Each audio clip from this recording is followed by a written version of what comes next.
guys, welcome back to my channel, and this is Overdose 619. And today I just received my package, yung RGB lightning galing sa eBay na in-order ko. So this one is cost me about $9, so it's about 500 pesos. So meron ito sa Shopee. I just checked it at nagtitinda sila ng ganito na ang gagawin ko ay I'm going to install this RGB inside this RDL lights ng 2017 up ng Yamaha R6.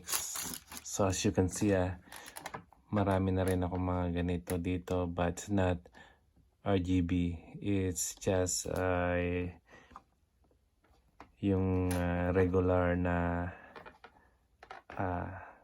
sequential. So let's check that out.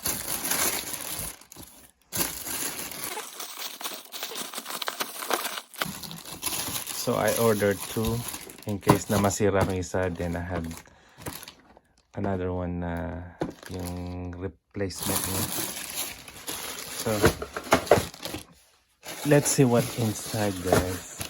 This is a Chinese brand.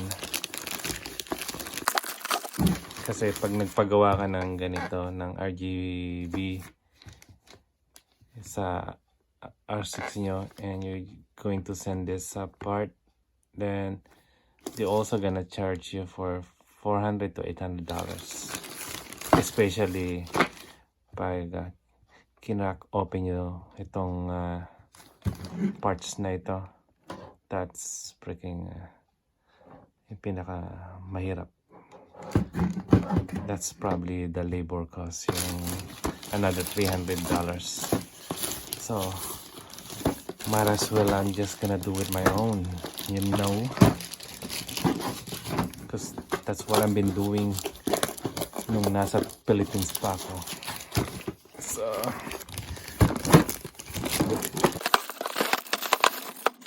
So ito ang RGB.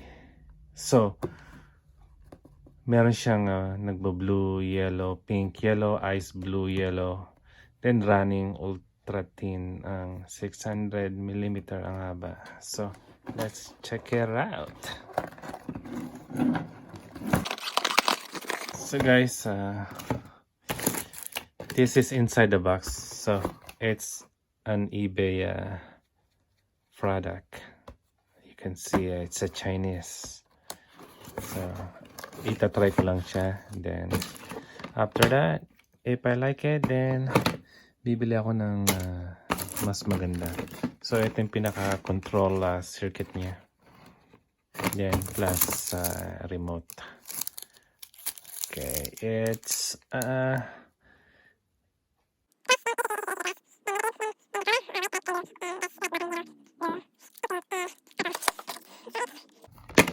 it's a pretty cheap plastic. So napakagaan niya, and it's like yung mga plastic sa palengke. And pull and release. Okay, let's go ahead and try to hook up dito sa may battery.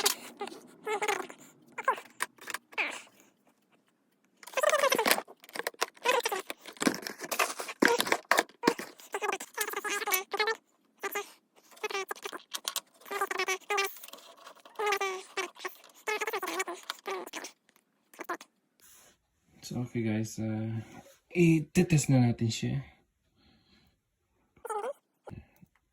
Okay. Wow.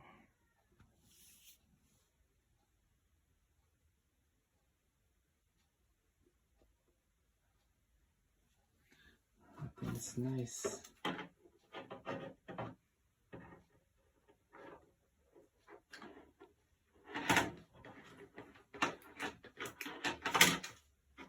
It's actually working.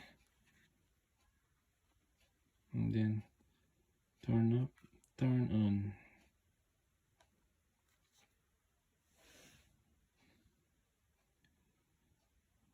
Then let's see, blue, yellow,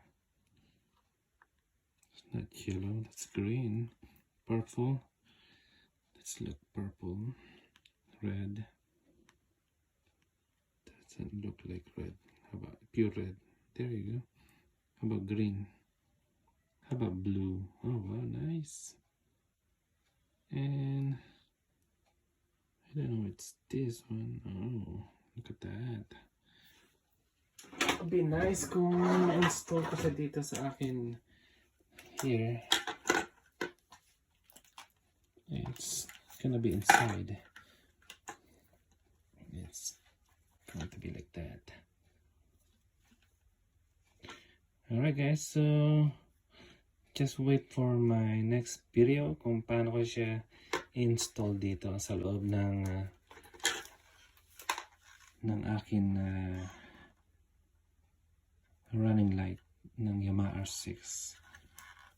Like I said, na this one ano siya, very expensive part ng motorcycle, but I will show you how to install this inside this running light. Alright guys, so see you in my next video. Peace.